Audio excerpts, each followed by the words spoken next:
Hello बच्चों, अब start करते हैं आज का लेक्चर। पिछले लेक्चर में आपको मैंने 3 एप्लीकेशन करवा दी पोटेंशियोमीटर की, बचती हैं 2 एप्लीकेशन, उनकी भी बात कर लेते हैं। ध्यान दीजिए किस तरह करेंगे। कौन सी एप्लीकेशन आई है? एप्लीकेशन नंबर 4 है ना। इसको बोलते हैं कैलिब्रेशन ऑफ वोल्टमीटर की बात करेंगे। पहले वोल्टमीटर करते हैं बेटा, एमीटर बाद में करूँगा। कैलिब्रेशन ऑफ वोल्टमीटर, हिंदी में बोलते हैं इसको वोल्टमीटर का अंशांकन, या फिर आप लिख देना वोल्टमीटर का अंश शोधन। पहले हेडिंग डालो, पहले सब बच्चे हेडिंग डालेंगे। वोल्टमीटर का अंशांकन, वोल्टमीटर का अंशोधन, कैलिब्रेशन ऑफ वोल्टमीटर पढ़ाऊंगा आगे। हेडिंग डालो पहले। हाँ भी ध्यान देते हैं आगे कि कैलिब्रेशन का मतलब क्या होता है। सबसे पहले आप सभी ध्यान रखना बेटा, पहले मैं आप सभी को बता रहा हूँ कि कैलिब्रेशन का मतलब क्या होता है।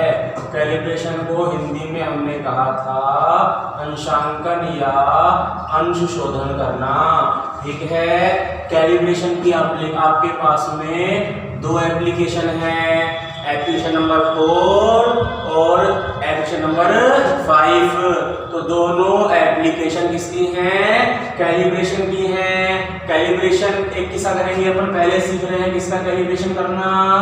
पहले हम करेंगे बेटा वोल्टमीटर का कैलिब्रेशन, फिर किसका करेंगे बच्चों, फिर हम करेंगे एमीटर का कैलिब्रेशन। पहले करेंगे वोल्टमीटर का कैलिब्रेशन, फिर करेंगे एमीटर का कैलिब्रेशन।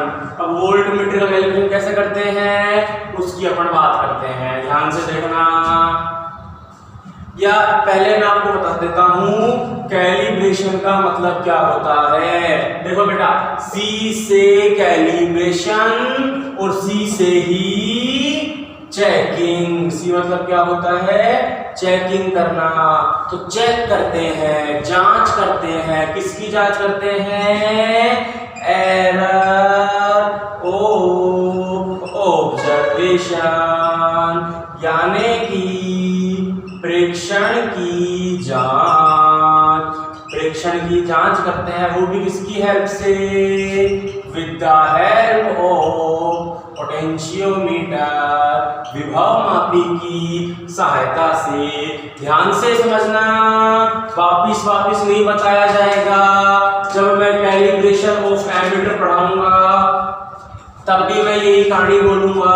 डेफिनेशन दोनों की एक रहेगी कि बेटा जी कैलिब्रेशन जो है वो एक ऐसी प्रोसेस का नाम है जिसमें हम क्या करते हैं, पोटेंशियोमीटर की हेल्प लेते हैं और पोटेंशियोमीटर की हेल्प से एक्यूरेसी चेक करते हैं, ऑब्जर्वेशन में एरर चेक करते हैं, प्रेक्षण में जांच चेक करते हैं।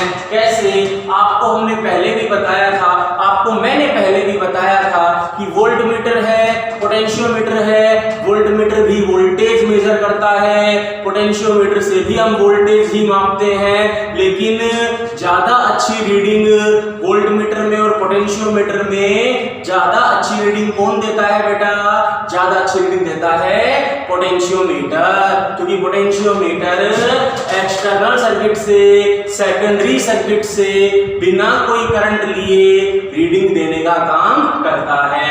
अब यह कहने की बात क्या है कि अगर मैं बात करूं वोल्टमीटर की और पोटेंशियोमीटर की, तो वोल्टमीटर की रीडिंग में कुछ ना कुछ एरर होती है, कुछ ना कुछ त्रुटि होती है। यानी कहने का मतलब एक बात समझना, वोल्टमीटर आपको कुछ रीडिंग दे रहा है, उस रीडिंग की ऑब्जर्वेशन, उस रीडिंग में कितनी एरर है, उस प्रेक्षण में कितनी एरर है, उस प्रेक्षण में कितनी त्रुटि है, उस प्रेक्षण की त्रुटि की जांच करना। प्रेक्षण की त्रुटि, प्रेक्षण में त्रुटि की जांच करना क्या कहलाता है? कैलिब्रेशन कहलाता है। ध्यान रखना बेटा, किसी भी इंस्ट्रूमेंट ने कुछ रीडिंग दी, अब उस रीडिंग में कितनी एरर थी, उस एरर का बारे में मालूम करना कहलाता है कैलिब्रेशन। कैलिब्रेशन मतलब क्या होता है? दोनों मीडियम, ध्यान से सुनना है मेरी बात। ये नहीं कि सर ये लैंग्वेज का मेरे हम दोनों लैंग्वेज समझ रहे हैं, कंफ्यूजन की बात नहीं है, आपको समझ चलना है। कैलिब्रेशन का मतलब होता है अंशशोधन। कैलिब्रेशन का मतलब है सी से कैलिब्रेशन, सी से चेकिंग। चेकिंग करते हैं, किसकी चेकिंग करते हैं? एरर की। किसी भी इंस्ट्रूमेंट ने, दुनिया का कोई भी इंस्ट्रूमेंट जो भी रीडिंग दे रहा है, जो भी वैल्यू बता रहा है, उस वैल्यू में जो भी एरर है, उस एरर के बारे में हम जब जानते हैं, उस एरर की जो हम वैल्यू निकालते हैं, उस एरर को निकालना ही कहलाता है कैलिब्रेशन। ठीक, अरे आई बात समझ में? क्या कह रहा हूं मैं? किसी भी इंस्ट्रूमेंट ने कुछ रीडिंग दी, किसी भी इंस्ट्रूमेंट ने कुछ पाठ्यांक आया, उसने कुछ वैल्यू बताई, अब उसकी रीडिंग में, उसके ऑब्जर्वेशन में, उसके प्रेक्षण में जो भी एरर है, उस एरर के बारे में हमको जानना है। कितनी एरर है, तो उस एरर को निकालना कहलाता है कैलिब्रेशन कहलाता है। आई बात समझ में? अरे आ रही है क्या बात समझ में? हाँ। और यहाँ हम कैलिब्रेशन का काम कौन से इंस्ट्रूमेंट की हेल्प से कर रहे हैं? पोटेंशियोमीटर की हेल्प से कर रहे हैं। तो जैसे अब कोई आपसे पूछ ले कैलिब्रेशन ऑफ वोल्टमीटर क्या होता है, तो हम क्या बोलेंगे? वोल्टमीटर के ऑब्जर्वेशन की एरर को निकालना, एरर को फाइंड आउट करना पोटेंशियोमीटर की हेल्प से, उसको बोलते हैं कैलिब्रेशन ऑफ वोल्टमीटर। ऐसे हिंदी में बोलता हूं मैं। वोल्टमीटर के प्रेक्षण में त्रुटि को ज्ञात करना अंशशोधन कहलाता है। आ रही है समझ में? अब दोनों लैंग्वेज में मिक्स करके बोलता हूं। वोल्टमीटर की रीडिंग में क्या निकालनी है अपने को? एरर। वोल्ट रीडिंग मतलब ऑब्जर्वेशन। वोल्टमीटर के ऑब्जर्वेशन में, वोल्टमीटर के ऑब्जर्वेशन में क्या निकालनी है? एरर फाइंड आउट करनी है। कितनी एरर है? किसकी हेल्प से? पोटेंशियोमीटर की हेल्प से। उसको बोलते हैं कैलिब्रेशन ऑफ वोल्टमीटर। इसी तरह कैलिब्रेशन ऑफ एमीटर क्या होगा? एमीटर की रीडिंग में, एमीटर के ऑब्जर्वेशन में पोटेंशियोमीटर की हेल्प से एरर चेक करना क्या कहलाता है? कैलिब्रेशन ऑफ एमीटर कहलाता है। रहेगी बात यार? चलो थोड़ा लिखवा लेता हूं, फिर आपका आ जाएगा। एरो लगा के लिखना, दोनों डेफिनेशन एक साथ लिखवा लेता हूं, बाकी देख लेंगे। पहले एरो, पहले इंग्लिश में लिखना, फिर वापस समझा देंगे। इंग्लिश में बच्चे लिखिए, पहले लिखिए, इंग्लिश में बच्चे लिख लिया, लिखवाता हूं मैं। Checking the error, checking the error, checking the error of observation of voltmeter, of observation of voltmeter, of observation of voltmeter by using potentiometer, by using potentiometer is called calibration of voltmeter, is called calibration of voltmeter। ठीक है, इसी तरह से Hindi video लिखो, पहले हिंदी में लिखवा देता हूं। लिखिए, वोल्टमीटर के प्रेक्षण में, वोल्टमीटर के प्रेक्षण में विभवमापी की सहायता से, विभवमापी की सहायता से त्रुटि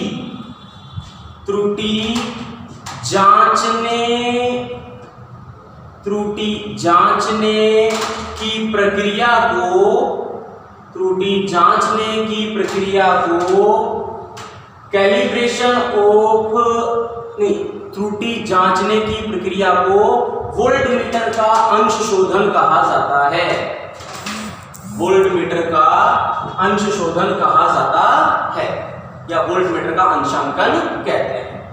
हो गई वाली बात क्लियर? इसी तरह बेटा एमीटर के बारे में क्या बोलेंगे अपन? समझ गए दोनों बच्चे? दोनों बच्चे कि कोई भी इंस्ट्रूमेंट था, अपन दो पढ़ रहे हैं, तो कोई भी इंस्ट्रूमेंट था, उस इंस्ट्रूमेंट की वैल्यू जो उसने बताई, उसमें अपने को एरर देखनी है। ठीक, अब एमीटर लिख सकते हो डेफिनेशन, लिख लो एमीटर की फटाफट। एमीटर के कैलिब्रेशन की डेफिनेशन फटाफट लिख लो, खुद बना के लिख सकते हो आप।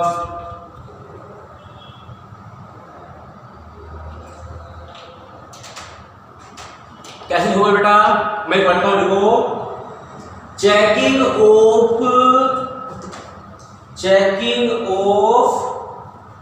ऐसे को चेकिंग द एरर, गलती मार दिया, ऐसे को checking the error of observation of ammeter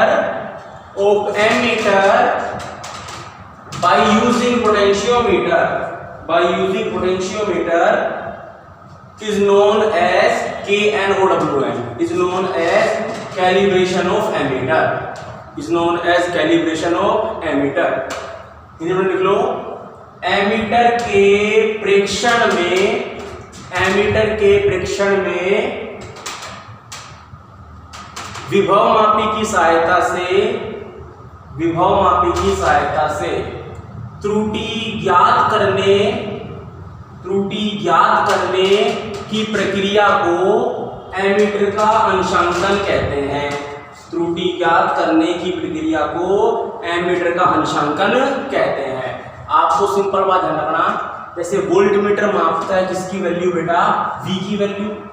ammeter मापता है किसकी वैल्यू बेटा, करंट की वैल्यू। ठीक, तो रीडिंग में एरर क्या आएगी, इसमें एरर आएगी डेल्टा V। तो डेल्टा V को निकालना कहलाता है वोल्टमीटर का कैलिब्रेशन, और डेल्टा I को निकालना, डेल्टा I मतलब करंट की एरर, वोल्टेज की एरर, इसको निकालना कहलाता है कैलिब्रेशन ऑफ एमीटर। कोई भी इंस्ट्रूमेंट है, वोल्टमीटर के ऑब्जर्वेशन में एरर निकालना कहलाएगा कैलिब्रेशन ऑफ वोल्टमीटर। एमीटर के एरर में कैलिब्रेशन मतलब उसकी रीडिंग में एरर निकालना है, उनकी पाठ्यांक में त्रुटि निकाल रहे हैं विभव की सहायता से। परिभाषा उन्होंने लिखवा दी, पढ़ के देखो, फिर बढ़ते हैं अपन आगे। ठीक, हाँ बच्चों, सबसे पहले देखते हैं कि कैलिब्रेशन ऑफ वोल्टमीटर में सर्किट डायग्राम किस तरह से बनता है। ध्यान देना, इस तरह से अपने पास में ये पोटेंशियोमीटर वायर तो बनेगा ही बनेगा।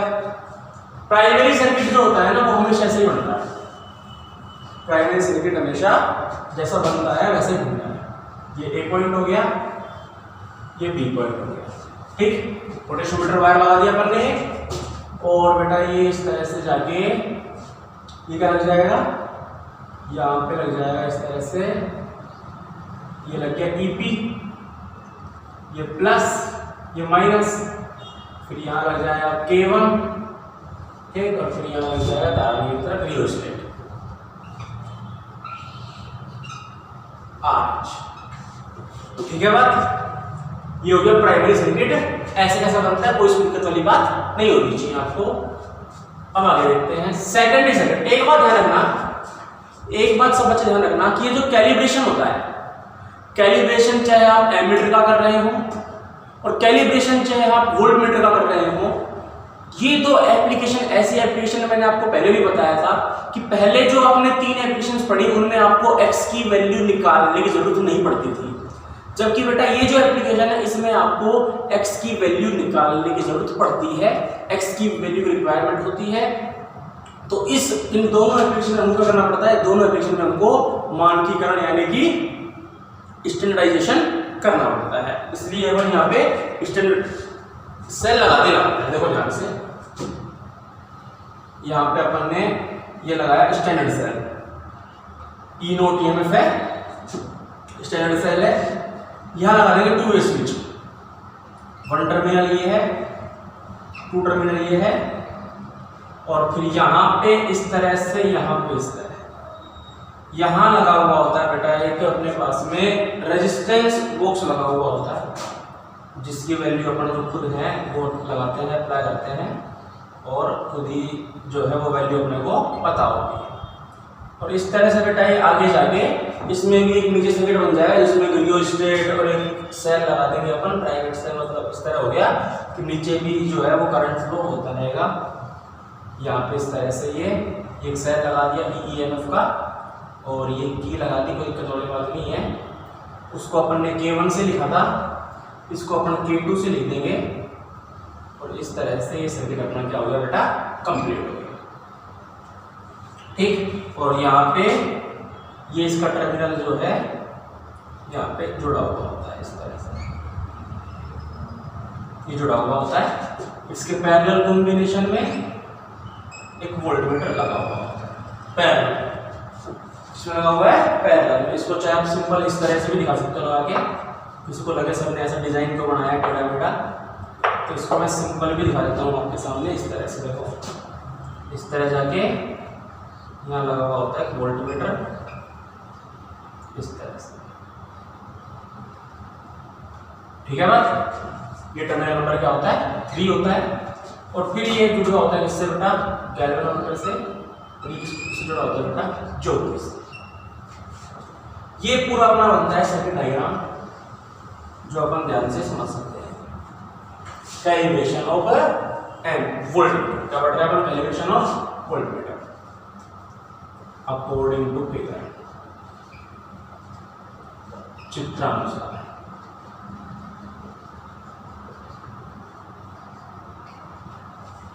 ये जो है डायग्राम समझ में आना चाहिए कि सर ने कैसा डायग्राम बनाया, समझा देते हैं एक बार आपको। प्राइमरी सर्किट में कोई लेना देना नहीं है, जैसा हर बार बनाता है वैसे बनाए हैं। सेकेंडरी सर्किट में ध्यान रखें, कैलिब्रेशन जब भी करवा रहे हैं, स्टैंडर्डाइजेशन मानकीकरण वाला कॉन्सेप्ट जरूर ठोकना है इसमें, तो स्टैंडर्ड सेल जरूर लगाएंगे। ठीक, ये 2 वे स्विच लग गया, 1 2 3 2 वे स्विच लग गया है। और नीचे की तरफ क्या है, रेजिस्टेंस बॉक्स लगाया हुआ है। हमें निकालना क्या होता है रेजिस्टेंस बॉक्स का, हम क्या करेंगे, इस रेजिस्टेंस बॉक्स में मान लो रेजिस्टेंस हमने R दिया, R की वैल्यू हमको पता होगी, इसका नहीं होता है वेरिएबल रेजिस्टेंस, इसकी वैल्यू इसमें अपन अलग अलग वैल्यू निकाल सकते हैं, लेकिन जो भी वैल्यू निकालूं पता हो। जैसे मान लो मैंने यहाँ से 10 ओम रेजिस्टेंस अप्लाई करवाया, ठीक, ये सर्किट नीचे है जो कि इस रेजिस्टेंस में करंट फ्लो करता रहेगा। ठीक, क्योंकि ऊपर से तो करंट आएगा नहीं इसमें कहीं पे भी, क्योंकि जब वो नल डिफ्लेक्शन बन जाएगा, तो जब नल डिफ्लेक्शन बन जाएगा तो रेजिस्टेंस बॉक्स में तो करंट आएगा ही नहीं, तो यहाँ से जो इसमें करंट ही भेजता रहेगा इस तरह से। क्लियर है बात, ऊपर करंट बिल्कुल भी नहीं आने देगा ये। अब अगली बात क्या है, ये भी यूज है बेटा RH। यहाँ पे हमें क्या करना है, यहाँ हमें मैंने आपको बताया था कि वोल्टमीटर की जो रीडिंग होती है, उस वोल्टमीटर की रीडिंग में एरर निकालनी होती है। जैसे वोल्टमीटर V निकालता है, वोल्टेज निकालता है, तो हम क्या निकालेंगे, हम यहाँ पे डेल्टा V निकालेंगे। क्या निकालेंगे बेटा, डेल्टा V। कैसे निकालेंगे डेल्टा V, जैसे मान लो एक रीडिंग वोल्टमीटर ने ली, एक रीडिंग अपना पोटेंशियोमीटर लेगा। मान लो वोल्टमीटर की रीडिंग जो आई वो तो आई 5, पोटेंशियोमीटर की रीडिंग आई 6। मान लीजिए वोल्टमीटर की रीडिंग कितनी आई बेटा, 5, और ये तो रीडिंग किसकी है, वोल्टमीटर की, ये किसकी है, पोटेंशियोमीटर की। ठीक, तो अपने पास सही रीडिंग कौन सी बात, जैसे अपन मानते हैं इसको पोटेंशियोमीटर की रीडिंग को, तो अपन निकालेंगे डेल्टा। डेल्टा की हो जाएगा डिफरेंस, यानी कि 1 लिख दो, -1 लिख दो, जो भी 5 - 6 तो माइनस हो जाएगा, 6 - 7 तो आ जाएगा। यानी कि हम क्या करते हैं, इस रेजिस्टेंस बॉक्स के अक्रॉस हम वोल्टेज निकालते हैं, और रेजिस्टेंस बॉक्स के लिए जब अपन वोल्टेज निकालेंगे तो वोल्टेज एक बार तो इसमें वोल्टमीटर में रीडिंग इसकी सुई होती है, इसकी सुई हिल जाएगी, तो इसमें सुई से पता लग जाएगा, वो तो डायरेक्ट रीडिंग आ जाएगी। और एक रीडिंग अपन इसमें जो की लाके इससे निकालते हैं। ठीक है ना बात, क्योंकि जब अपन देखो ध्यान से आप बात समझना, जब मैं 2 और 3 को जोड़ूंगा टर्मिनल को, जब मैं 2 और 3 को जोड़ूंगा तो एक तो जोगी का इस पूरा जुड़ जाएगा इससे, रेजिस्टेंस बॉक्स इधर आके एक उधर, तो मतलब पोटेंशियोमीटर के कांटेक्ट में ये रेजिस्टेंस बॉक्स होगा पूरा। जब मैं 2 और 3 को जोड़ूंगा ना, तो बेटा पोटेंशियोमीटर कांटेक्ट में कौन होगा, रेजिस्टेंस बॉक्स। तो पोटेंशियोमीटर क्या करेगा, रेजिस्टेंस बॉक्स का वोल्टेज निकालेगा। इसी तरह से ये V भी क्या करेगा, ये भी इसके पैरेलल में वोल्टेज निकाल लेगा। तो दोनों वोल्टेज हम देख लेंगे, माइनस कर देंगे तो डेल्टा भी मिल जाएगा। पहले थोड़ा सा हम डायग्राम के बारे में और एक्सप्लेन करते हैं। आपको मैं डायग्राम के बारे में लिखते हुए एक्सप्लेन करूंगा, तो आपको कोई दिक्कत नहीं होगी। वैसे मैंने आपको कैलिब्रेशन ऑफ एमीटर और कैलिब्रेशन ऑफ वोल्टमीटर दोनों की डेफिनेशन लिखवा दी है, तो डेफिनेशंस आप देख लेना दोनों की, calibration of ammeter, calibration of voltmeter, दोनों डेफिनेशन आपको बता दी मैंने। अब थोड़ा सा हम डायग्राम को समझेंगे कि डायग्राम में किस तरह से जो है वो कंस्ट्रक्शन है, किस तरह से कनेक्शन जो अपने पास में किए हुए हैं। ठीक है,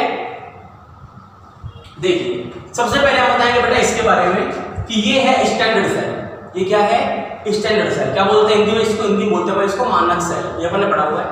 तो इस सेल का प्लस तो किससे जुड़ा हुआ है, ए से, और माइनस किससे जुड़ा हुआ है, 1 से। पहले ये लिख देंगे अपन।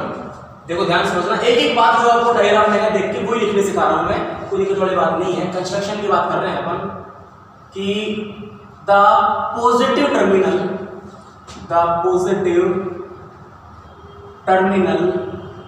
Of standard cell is connected at point A. Positive terminal of standard cell is connected with at point A, and negative terminal is connected with terminal 1 with of two-way switch. And negative terminal is connected with terminal 1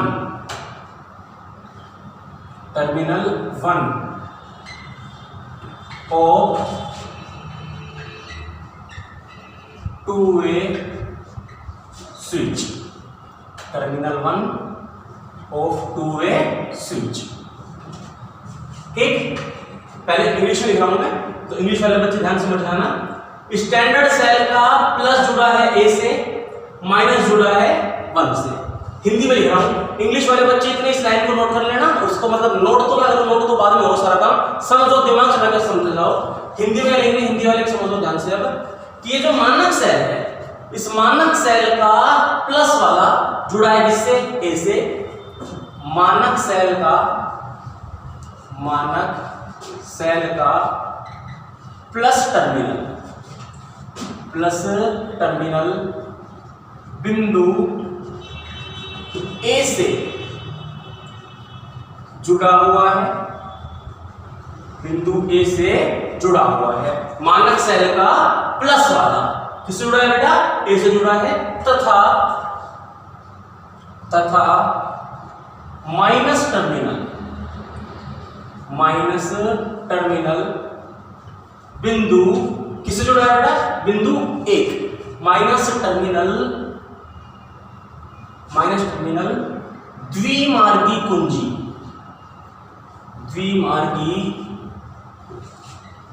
कुंजी के terminal 1 से जुड़ा हुआ है। ठीक, ये हिंदी होगी इसकी, ये इंग्लिश है। हिंदी क्या है कंडीशन हमने कोई इतनी बताई है बेटा अभी कि ये जो सेल है, इस सेल का प्लस जुड़ा है किससे, ए से, और इसका माइनस जुड़ा है किससे, 1 से। ये जो टू वे स्विच है, इस टू वे स्विच के माइनस जुड़ा है, लिख दिया अपन ने। मानक सेल का प्लस टर्मिनल बिंदु ए से जुड़ा हुआ है, प्लस टर्मिनल बिंदु ए से जुड़ा हुआ है, जबकि माइनस टर्मिनल द्विमार्गी कुंजी के टर्मिनल ए से जुड़ा हुआ है, माइनस टर्मिनल द्विमार्गी कुंजी के टर्मिनल 1 से जुड़ा हुआ है। इतनी बात समझ में आ गई। अब अगली बात, इस टू वे स्विच, ये जो द्विमार्गी टू वे स्विच है, इसका टर्मिनल नंबर 7 किस जुड़ा हुआ है, गैल्वेनोमीटर जुड़ा है, और गैल्वेनोमीटर जो किस जुड़ा हुआ है। ठीक, ये बात लिख देंगे अपन। द्विमार्गी कुंजी का टर्मिनल 2, द्विमार्गी कुंजी का टर्मिनल 2 किस जुड़ा है बेटा, धारा, टर्मिनल 2 धारामापी यानी गैल्वेनोमीटर, धारामापी से, धारामापी को आप हिंदी में गैल्वेनोमीटर लिख सकते हो, कोई दिक्कत वाली बात नहीं। गैल्वेनोमीटर से जुड़ा हुआ है तथा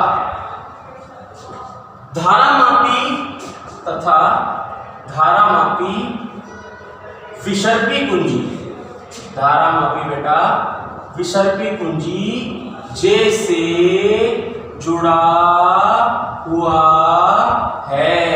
इंग्लिश में लिख दूंगा, the terminal 2 of two way switch is connected with galvanometer and galvanometer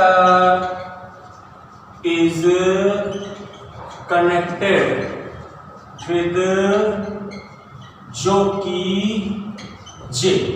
ये अपन ने बात लिख दी कि 2A स्विच का 2 जुड़ा है किससे, गैल्वेनोमीटर से, और गैल्वेनोमीटर जुड़ा है बेटा जो कि से जुड़ा हुआ है। ठीक है बात, कितना करूंगा। हाँ भाई ध्यान देते हैं आगे।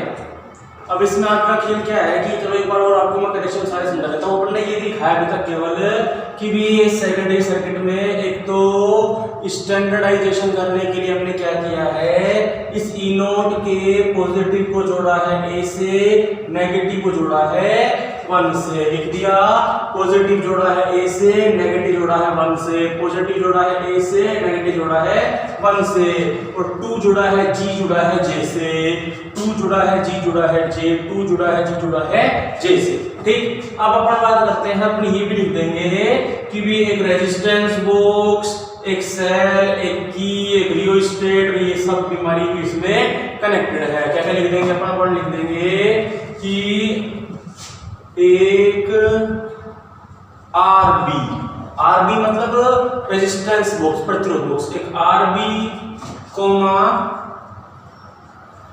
वोल्टमीटर कोमा धारा नियंत्रक। ठीक है ना, आरबी वोल्टमीटर धारा नियंत्रक, कुंजी K2 तथा कुंजी K2 तथा सेल E चित्रानुसार द्वितीयक परिपथ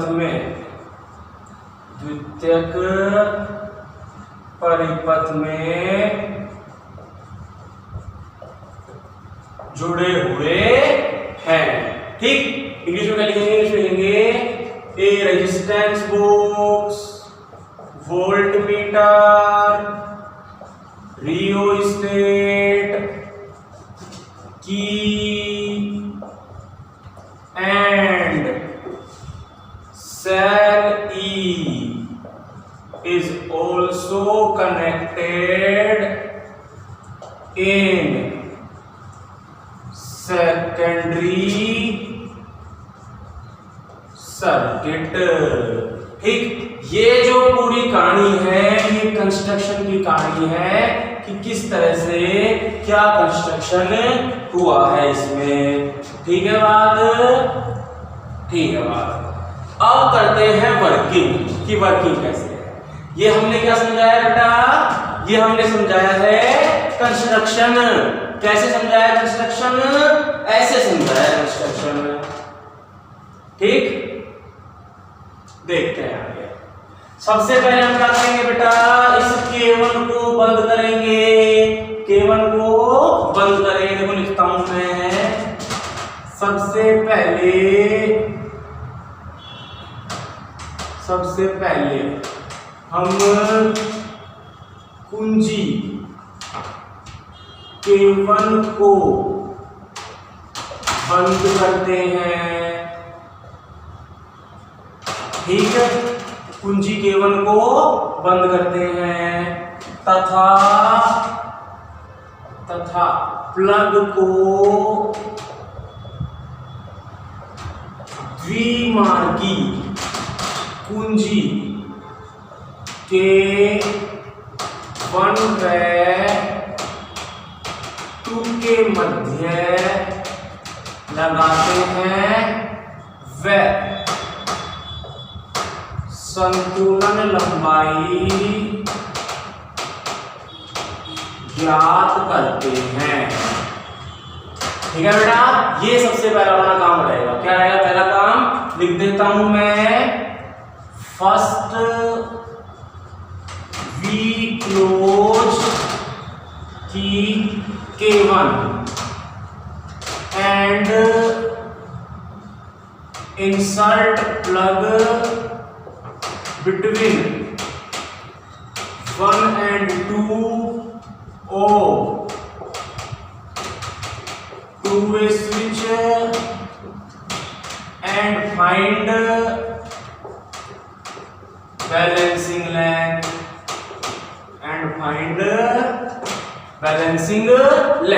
सबसे पहले बेटा इस K1 को बंद करते हैं और 1 2 के बीच प्लग लगाते हैं। 1 2 के बीच प्लग लगाएंगे जो की कोई लाएंगे, बैलेंसिंग लेंथ निकालेंगे और बैलेंसिंग लेंथ अब किसके लिए आएगी कि जब आप 1 2 को जोड़ोगे तो E नोट इसके कांटेक्ट में आ गया, इस E नोट के लिए बैलेंसिंग लेंथ निकालोगे। अब मान लो बैलेंसिंग लेंथ आई L नोट, जैसे लेट बैलेंसिंग लेंथ कितनी आई L नोट, लिख देता हूं माना संतुलन लंबाई कितनी आई L नोट, किसके लिए आई है, इस E नोट के लिए आई है, क्या बैलेंसिंग लेंथ। अब अपना कॉन्सेप्ट होता है E इक्वल टू XL, तो सिंपल सा है E equal to XL। E तो कितना है, E तो है E नोट, तो लिख दूंगा E naught equal to X L naught. यहां से क्या निकल जाएगा, X निकल जाएगा, X कितना आएगा E naught upon L note.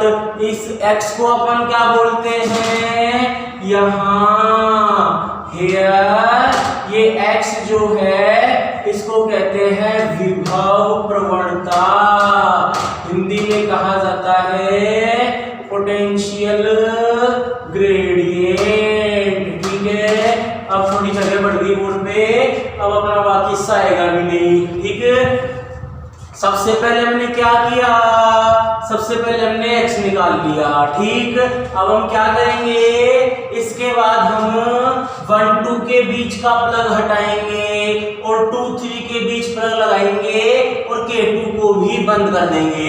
आगे की कहानी मैं बोल रहा हूं, बच्चों को लिखनी पड़ेगी अब। ठीक है, बोलता हूं, लिखो, इसके आगे लिखना है, पहले हिंदी मीडियम लिखिए, इसके आगे लिखना है ऐसे, पहले लिखिए हिंदी मीडियम। इसके पश्चात हम टर्मिनल 1 व 2 के मध्य से प्लग को हटाते हैं तथा 2 व 3 के मध्य प्लग लगा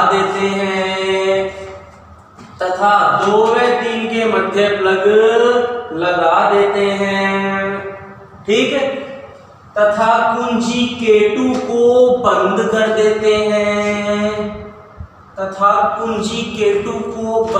देते हैं, इतना लिख लिया। इंग्लिश मीडियम वाले बच्चे लिखिए इसके नीचे से, आफ्टर इट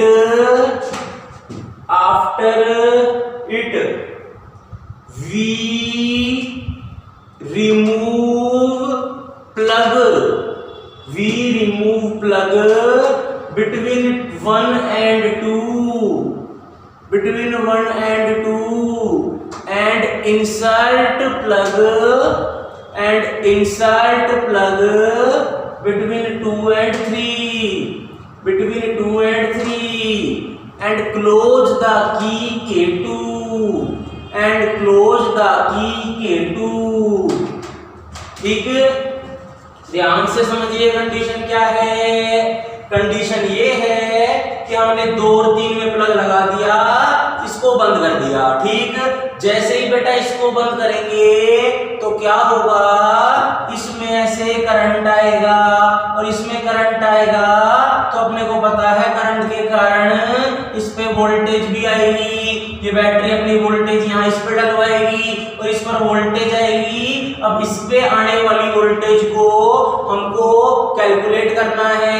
एक वोल्टेज तो ये कैलकुलेट कर लेगा और एक वोल्टेज वो मशीन कैलकुलेट करेगी, वोल्टमीटर कैलकुलेट करेगा। ठीक है, इतनी बात समझ में आ गई? क्या बोला थोड़ा सोच के देखो दिमाग में, फिर बढ़ते हैं अपन आगे।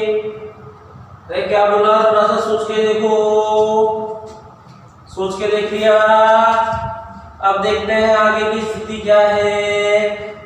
अब देखते हैं आगे स्थिति क्या है। अब मैंने क्या कहा आपसे कि इसके एक्रॉस, अब देखो जैसे ही आपने 2 3 के बीच प्लग लगाया तो 2 3 के बीच प्लग लगाने से ये रेजिस्टेंस बॉक्स के लिए अब आप क्या करोगे, जोकी से बैलेंसिंग लेंथ निकालोगे।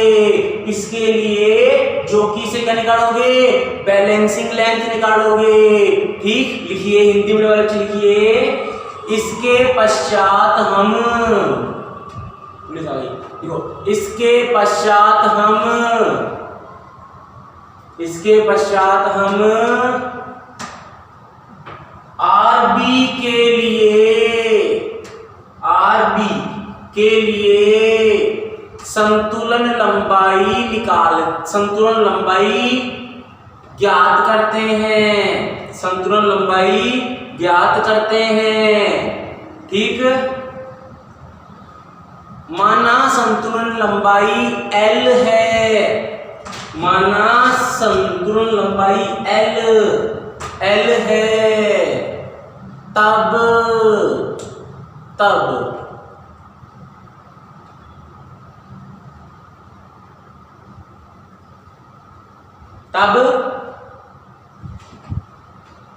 प्रतिरोध R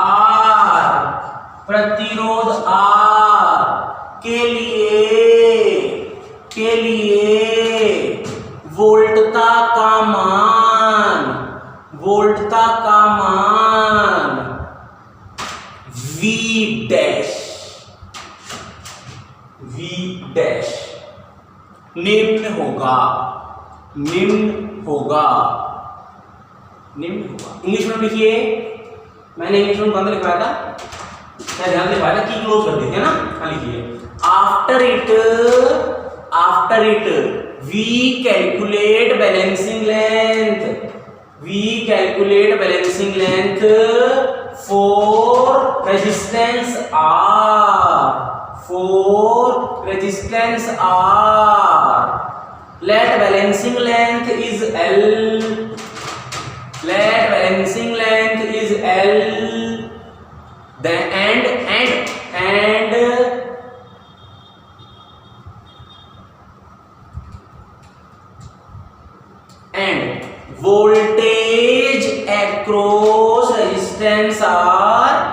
and voltage across resistance R is V dash, then ध्यान से समझिए सब बच्चे। अब हमने बेटा इसके लिए क्या किया, जोकी को हिलाया और जोकी को हिला के बैलेंसिंग लेंथ निकाली। कितनी आ गई L।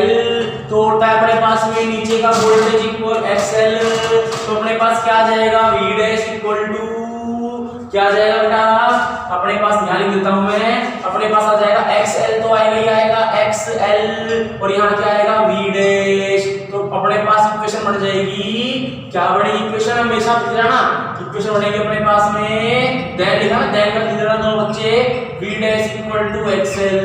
ये लिखो, दोनों बड़े वाले बच्चे ये वाली बात लिख दो, ये वाली बात देन लिखा, तब के बाद V dash equal to XL, ये लिखो V dash equal to XL, degree में मत करो इसको, V dash equal to XL लिख लो। लिख लिया। अब देखो x की वैल्यू हमने निकाली है कितनी, E naught upon L not. x की वैल्यू निकाली अपन ने E naught upon L not, वो वैल्यू यहाँ पुट कर देंगे। तो अपने पास बिकॉज x कितना है, E naught upon L not, तो बेटा V डैश कितना आ जाएगा, x की वैल्यू इसमें पहले इतना लिखो, अरे जगह कम है लिखना पड़ेगा ऐसे, इतना लिखो पहले, इतना सारा लिख दिया बोलने पहले, तो ध्यान बताएं, ध्यान दिया मैंने, इतना लिख लो पहले। लिख लिया, x की वैल्यू पुट कर रहा हूं और V डैश निकाल रहा हूं, तो V डैश कितना आएगा, V डैश आ जाएगा E naught upon L naught into L। लिख लो ये लिखो, V dash equal to E naught upon L naught into L। लिख लिया, ठीक है। धन्यवाद लिख लिया तो ठीक। ये वी डैश क्या है यहाँ पे, ये वी डैश क्या है, ये है observation of voltage by potentiometer. लिख लो लिखो लिखो लिखो हेयर, यानी यहां वी डैश क्या है, लिख लो वी डैश बराबर लिख के लिखना, ये लिखो हियर, यहां वी डैश बराबर लिखो, पहले लिखो हिंदी हिंदी में लिखो, हिंदी लिखो, हिंदी में लिख लो, विभव मापी द्वारा वोल्टता का मापा गया पाठ्यांक, विभव मापी द्वारा वोल्टता का मापा गया पाठ्यांक। इंग्लिश में लिख लो, observation of voltage, observation of voltage by potentiometer, by potentiometer ठीक। अब नेक्स्ट टाइम लिखना, लेट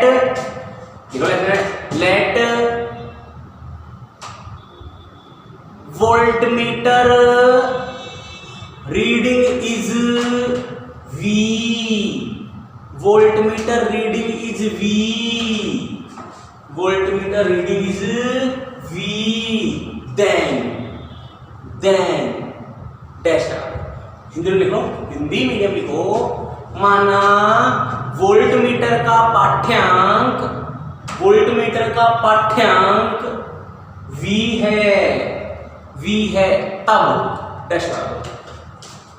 तब देखो बेटा, दो वोल्टेज की रीडिंग बताई है मैंने आपको, एक तो V डैश, एक V डैश तो किसकी है, पोटेंशियोमीटर ने जो मापी है, V किसकी है, जो वोल्टमीटर ने मापी है। तो हम क्या करेंगे बेटा, डेल्टा V निकालेंगे, डेल्टा V कितना आ जाएगा, V माइनस V डैश, ये लिखो, अरे लिखा है ना, देन तब डैश का नीचे लिखो, डेल्टा V बराबर V minus V dash, delta V बराबर V माइनस V डैश, लिख लिया, लिख दो नीचे, डेल्टा V इज, लिख लो here, delta V is error in observation, error in observation of voltmeter, of voltmeter. Next time लिखना बेटा, हिंदी में लिखना, यहां डेल्टा V वोल्टमीटर के पाठ्यांक में, वोल्टमीटर के पाठ्यांक में त्रुटि है, त्रुटि है।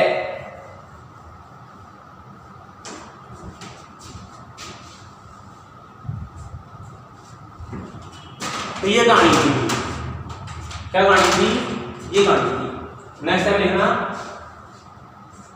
The process of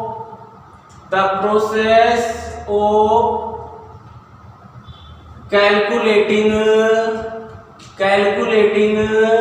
delta V is called calibration of voltmeter, is called calibration of voltmeter, calibration of voltmeter। Hindi में लिख लो, डेल्टा V का मान ज्ञात करने की प्रक्रिया को, डेल्टा V का मान ज्ञात करने की प्रक्रिया को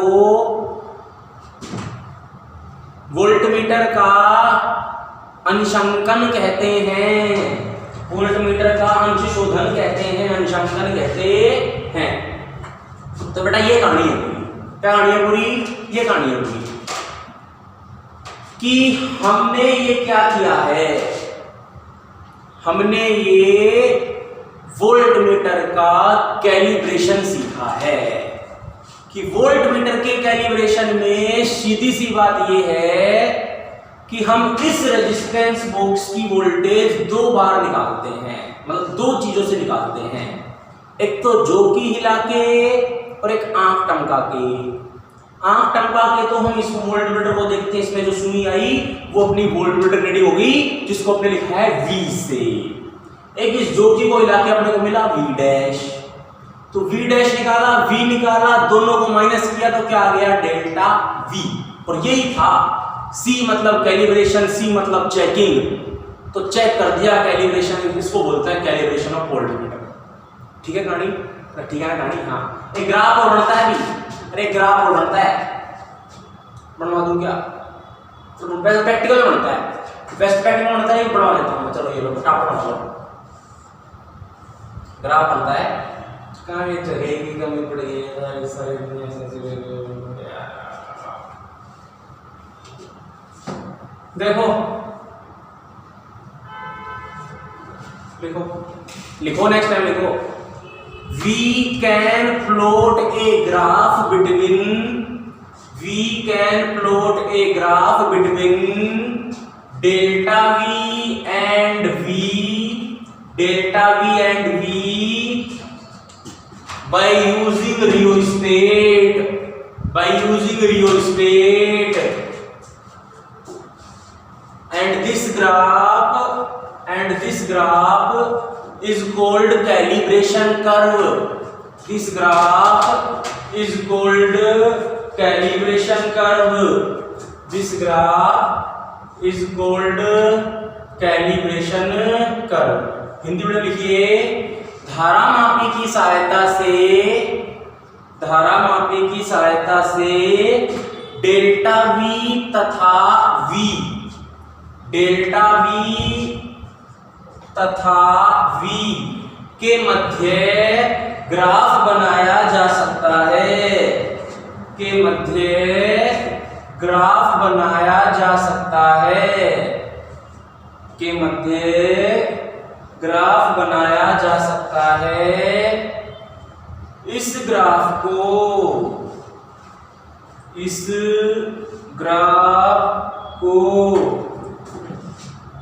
अंश शोधन वक्र कहते हैं। इस ग्राफ को अंश शोधन वक्र कहते हैं, अंश शोधन वक्र कहते हैं।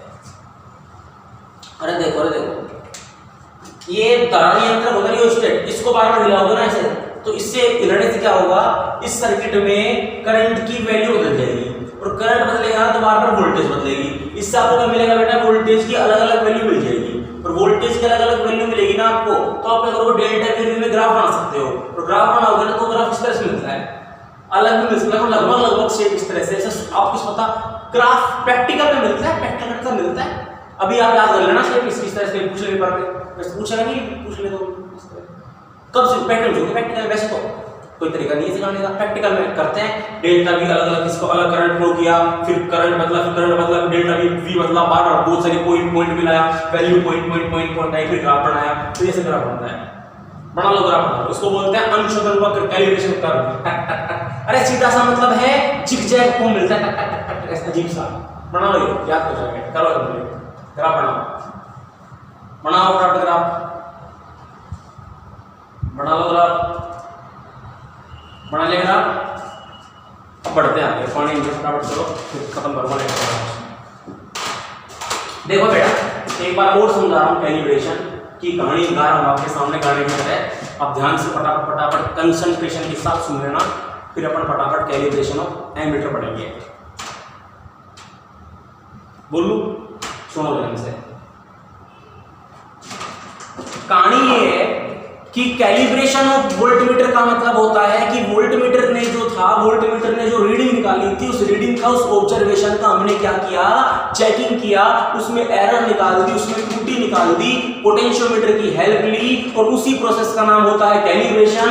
कैलिब्रेशन के लिए क्या करते हैं, प्राइमरी सर्किट ऐसे ऐसे लगा के रखते हैं, सेकंड सर्किट में स्टैंडर्डाइजेशन करने के लिए, मानकीकरण करने के लिए ई नोट लगाते हैं। जैसा आप देख पा रहे हैं डायग्राम में, ई नोट का प्लस जुड़ा है किससे, ए से, माइनस जुड़ा है 1 से, और ये 2A स्विच है, द्विमार्गी कुंजी है, इसका 2 जुड़ा है G से, G जुड़ा है J से, और नीचे की तरफ ये एक और सर्किट बना हुआ है। इस सर्किट में अपने पास रेजिस्टेंस बॉक्स है, इसमें करंट भेजने के लिए हमने ये लगा रखे हैं E और की, और ये RH को हिला के करंट चेंज हो जाएगा, और RB की जो वोल्टेज है वो दो चीज निकलेगी, एक तो निकालेगा ये वोल्टमीटर सुई हिला के, एक हम निकालेंगे झोंकी हिला के।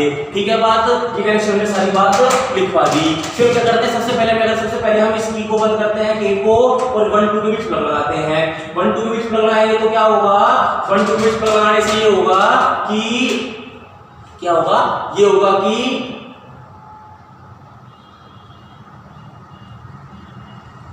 प्लग लगाएंगे तो क्या होगा, हम वो कर देंगे लेंथ निकाल लेंगे तो E नोट इक्वल आएगा किसके, XL नोट के, E naught equal XL naught, X equal E naught अपन X निकाल लेंगे। मतलब हम पहले करेंगे X की वैल्यू निकालेंगे, X निकालने के बाद हम क्या करेंगे, ये प्लग हटाएंगे, यहाँ लगा देंगे, इसको बंद कर देंगे, उसके बाद इसको हिलाएंगे तो इसकी वोल्टेज आएगी जिसको हमने लिखा V डैश से। तो V डैश कितना, V डैश आ जाएगा अपना कितना, X * L, आपको मैंने लिखवा दिया, V डैश निकाल लिया। फिर हम क्या करेंगे, V डैश निकल गया, एक स्क्रिप्टिंग आएगी V, तो V और V डैश को माइनस करते हैं तो डेल्टा V आ जाएगा, वो है कैलिब्रेशन। ग्राफ बनाते हैं, एक ग्राफ को बोलते हैं कैलिब्रेशन का ग्राफ बनता है, ठीक। अब एक बात ध्यान सुनना, कौन सी बात कि थोड़ा नोट्स ढंग से बनाना इसके तरीके से। शुरू में मैंने थोड़ी लिखवाई थी, जब लेक्चर शुरू में कैलिब्रेशन हेडिंग डलवाई थी, डेफिनेशन लिखवाई थी कैलिब्रेशन ऑफ वोल्टमीटर की, फिर आपको कनेक्शन, फिर लगाना चित्र नंबर 1, पहले नंबर पे आप ये लिखना, दूसरे नंबर पे आप ये लिखना, तीसरे नंबर पे आप ये लिखना। तो इसके बाद मैंने आपको कहानी लिखवाई है, आपको बात बोल के लिखवाई है ना, उसके बाद आपको कहानी लिखनी है और लास्ट तक आपको इस ग्राफ मिटा दिया वहां तक लिखना है। फटाफट वीडियो को पॉज कर लेना, लिख लेना, मैं हट जाता हूं थोड़ा सा, लिख लो फटाफट लिख लो जो कुछ रह रहा है कंप्लीट कर लो इसको, फिर अपना बढ़ते हैं कैलिब्रेशन ऑफ एमीटर, फटाफट करो। अरे हो गया ना कंप्लीट, ठीक है आगे बढ़ते हैं। हेडिंग डालेंगे सब बच्चे, calibration of ammeter, application number 5, heading डालिए सब बच्चे, कैलिब्रेशन ऑफ एमीटर। अरे डालो heading, calibration of ammeter, volt ammeter का अंशांकन, एमीटर का अंश शोधन, डाल दी हेडिंग। पहले लिखेंगे डेफिनेशन, लिखो डेफिनेशन लिखो, इंग्लिश में बच्चे लिखिए checking of error, checking of error in the observation of ammeter, checking of error in the observation of emitter, in the observation of emitter is called calibration of emitter, is called calibration of emitter, is called calibration of emitter। Second definition लिखिए हिंदी में लिख लीजिए, विभव मापी की ओ, English में को लिखवाई नहीं लाएंगे, ब्रैकेट में लेना, by the help of potentiometer, वो लिख लेना ब्रैकेट में, by the help of potentiometer, ठीक है समझ जाओ खुद। हिंदी में लिखो, विभव मापी की सहायता से, विभव मापी की सहायता से, भाई सारे बिगड़ जाते हैं कहीं ऐसे, एक वीडियो में तुम्हें लगाया छोटी आ रही, छोटी नहीं है वो आ रही है, हाँ। विभव मापी की सहायता से एमीटर के पाठ्यांक में त्रुटि ज्ञात करने की प्रक्रिया को, एमीटर के पाठ्यांक में त्रुटि ज्ञात करने की प्रक्रिया को, एमीटर के पाठ्यांक में त्रुटि ज्ञात करने की प्रक्रिया को, त्रुटि ज्ञात करने की प्रक्रिया को एमीटर का अंशांकन कहते हैं, एमीटर का अंशांकन कहते हैं। ध्यान देना, अभी डायग्राम में बनाते हैं। प्राइमरी सर्किट ऐसे कैसे बनता है, प्राइमरी सर्किट ऐसे कैसे बनता है, सेकेंडरी सर्किट में भी स्टैंडर्डाइजेशन करना पड़ता है, तो ई नोट तो ऐसे कैसे लगा होता है, बस छेड़छाड़ कहाँ होगी, छेड़छाड़ यहाँ होगी। वोल्टमीटर पैरेलल में लगा, समांतर में लगा था, एमीटर लगता है सीरीज कॉम्बिनेशन में, छेड़छाड़ यहाँ होगी कि हम क्या करते हैं, हम यहाँ लगा देते हैं एक 1 ओम का रेजिस्टेंस और यहाँ लगा देते हैं एक एमीटर और ये छेड़ ऐसे लगती है। ये बन गया डायग्राम, क्या बन गया ये डायग्राम, क्या बन गया ये डायग्राम, ठीक। बाकी देखो इस कहानी से हमको कोई दुश्मनी नहीं है, ये ऐसे कैसे सही लिखी हुई है। इस कहानी में हम चेंज कर सकते हैं क्या कि एक 1 ओम लिख देता हूं यहाँ पे, एक 1 ओम प्रतिरोध कुंडली कोमा एमीटर, फिर धारा नियंत्रक कुंजी K2 से ई लगा हुआ है, लिख देते हैं यहाँ पे A1 ohm resistance coil ammeter rheostat, ये ठीक है, ये ठीक है, ये ठीक। अरे देखो ईमानदारी वाली बात समझाएंगे पूरा फटाफट ऐसे चेक हुए।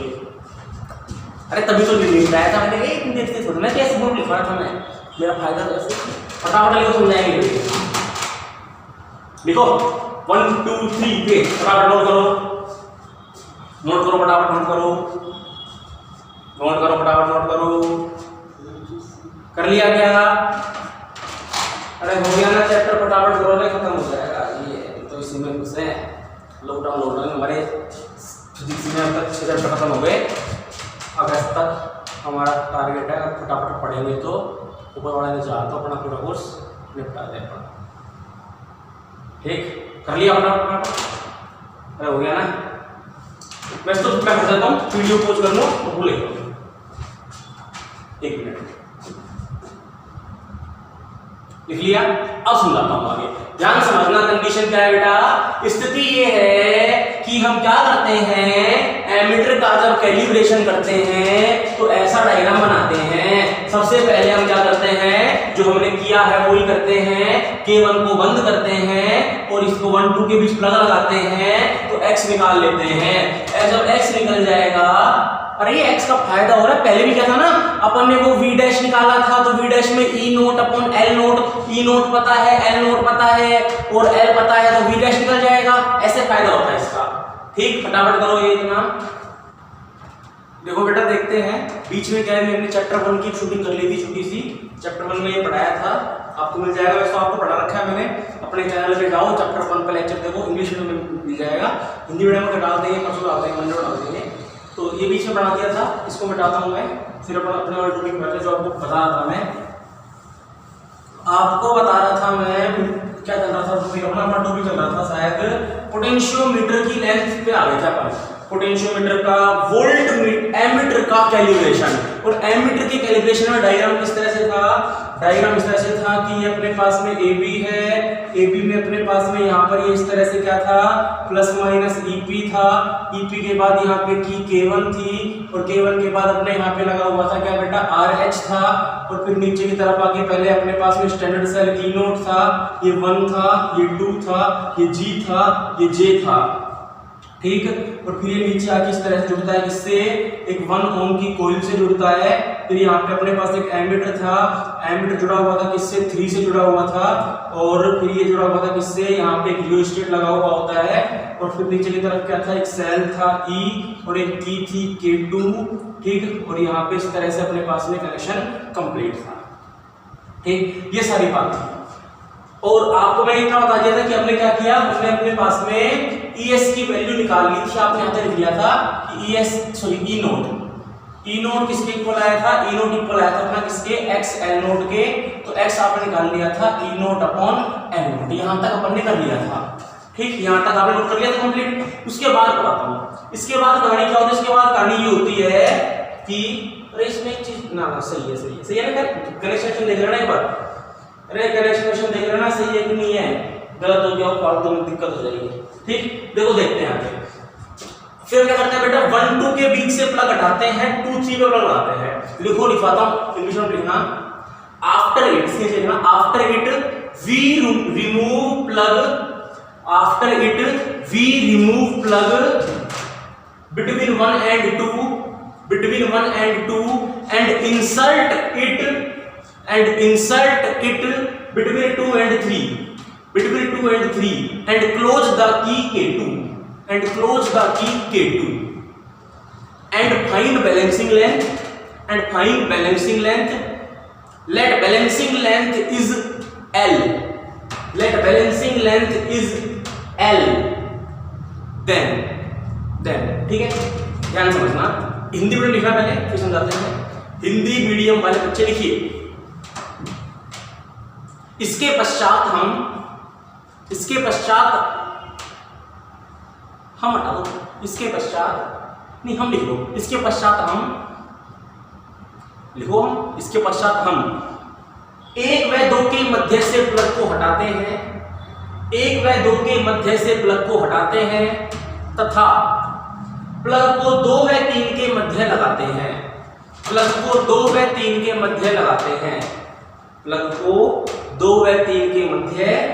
हैं, आगे लिखिए, तथा कुंजी K2 को बंद कर देते हैं, तथा बैलेंस तथा संतुलन लंबाई ज्ञात करते हैं, तथा संतुलन लंबाई ज्ञात करते हैं। माना संतुलन लंबाई L है, माना संतुलन लंबाई L है, तब डैश ध्यान से समझिए कंडीशन क्या है। 2 3 के बीच प्लग लगाना है, K2 को बंद करना है, K2 को बंद करोगे इसमें करंट आएगा, इसमें करंट आएगा। तो हमने यहाँ ये 1 ओम कॉइल क्या है इसका मतलब बता देता हूँ, कुछ बच्चे इसमें कंफ्यूज होंगे। कोई दिक्कत वाली बात नहीं है, पिछले डायग्राम में रेजिस्टेंस बनाया था, R रेजिस्टेंस था, कोई वैल्यू फिक्स नहीं थी, मन में जो वैल्यू अप्लाई कर सकते थे।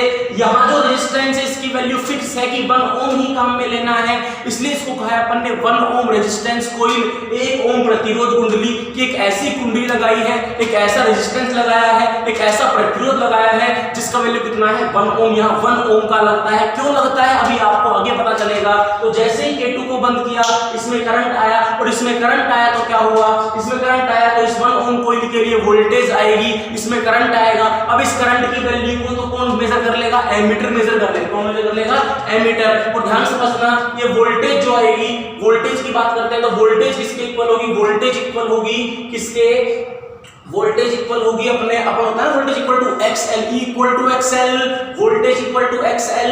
लेंथ अपन ने निकाल ली, लेंथ कितनी है, बैलेंसिंग लेंथ, संतुलन लंबाई निकाली कितनी है LI, तो XL के इक्वल होगा, XL के इक्वल क्या होगा, XL के इक्वल होगा वोल्टेज, किसका वोल्टेज, इसका वोल्टेज, इसका वोल्टेज मान लो है बेटा V, कितना होगा इसका वोल्टेज V।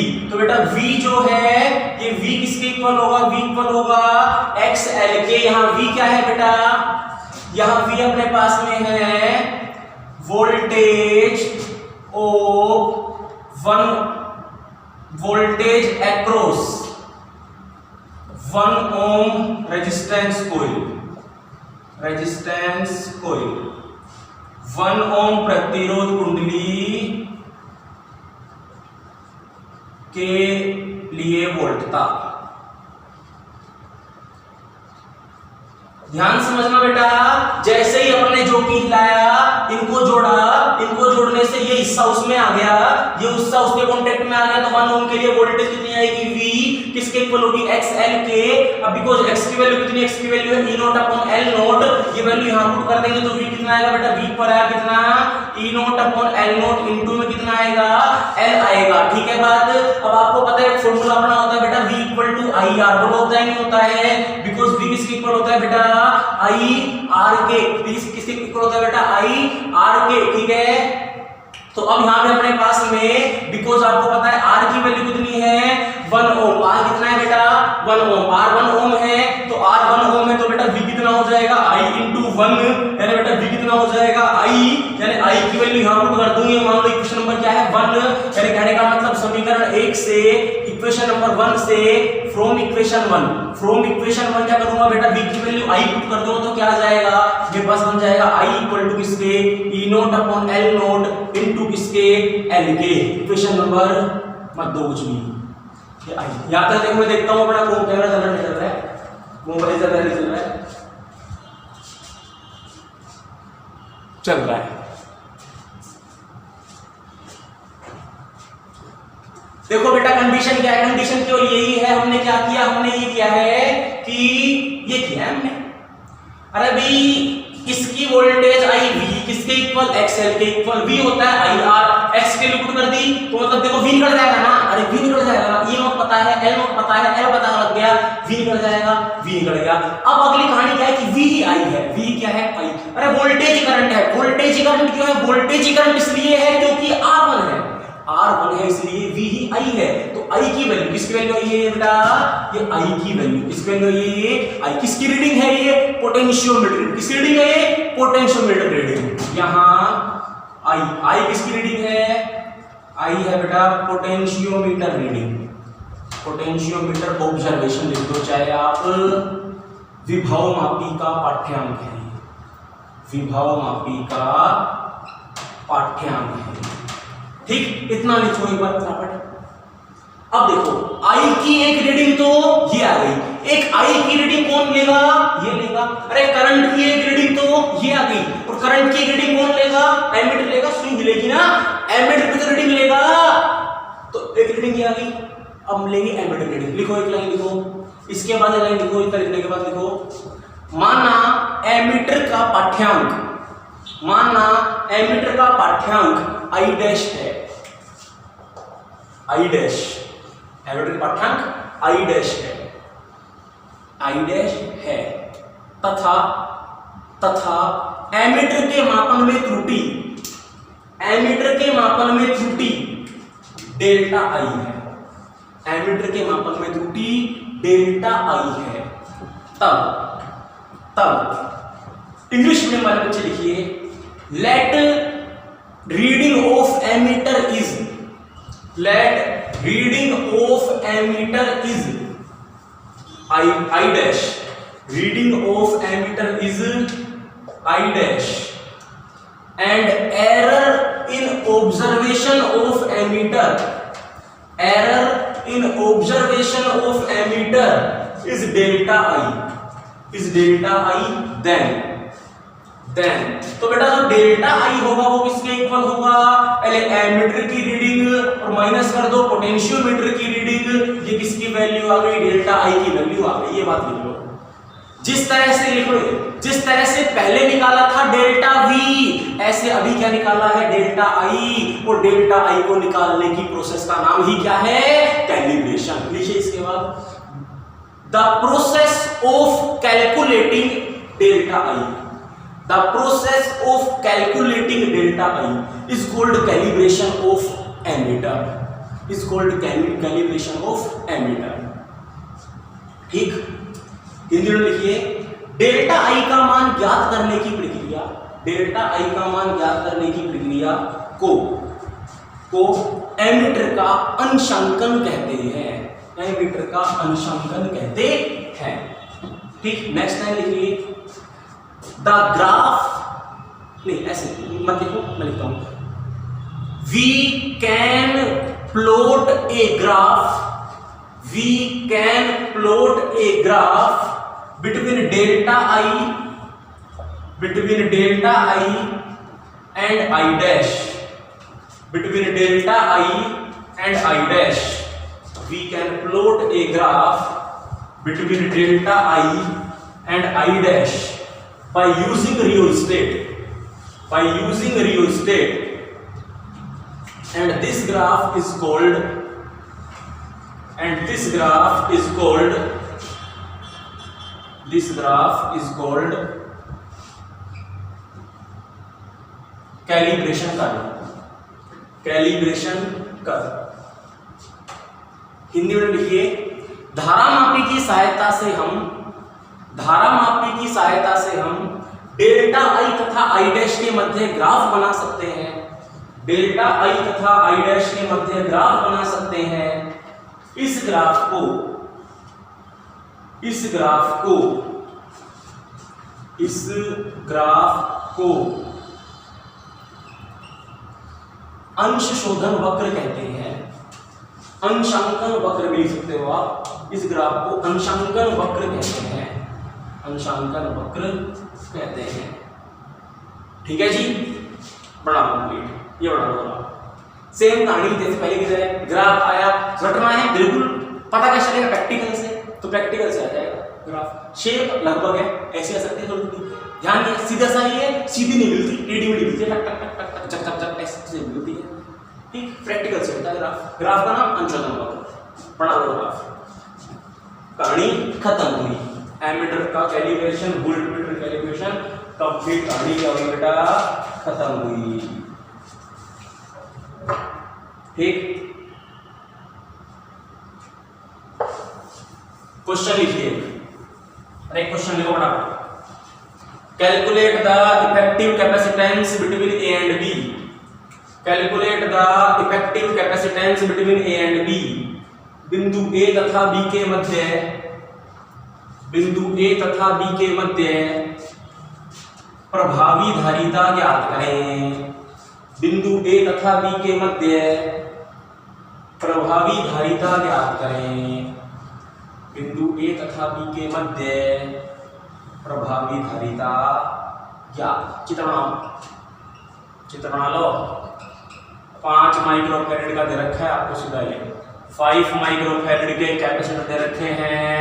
हिंदी वालों को नहीं पता होगा, लेकिन थोड़ा सा बीच में मैंने पहले क्वेश्चन करा दिया, इसके ऊपर भी करा रखा है क्वेश्चन कि यहाँ से यहाँ तक की जो संरचना होती है वो इस तरह की व्हीटस्टोन ब्रिज की तरह होती है। अब ज्यादा टाइम वेस्ट नहीं करूंगा, करना था सब कर चुका, पूरी कहानी पढ़ा चुका।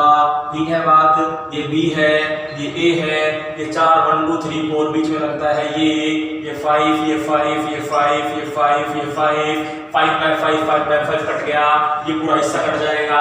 ये डायग्राम ऐसे बन जाएगा, समझ डायग्राम ऐसे बन जाएगा।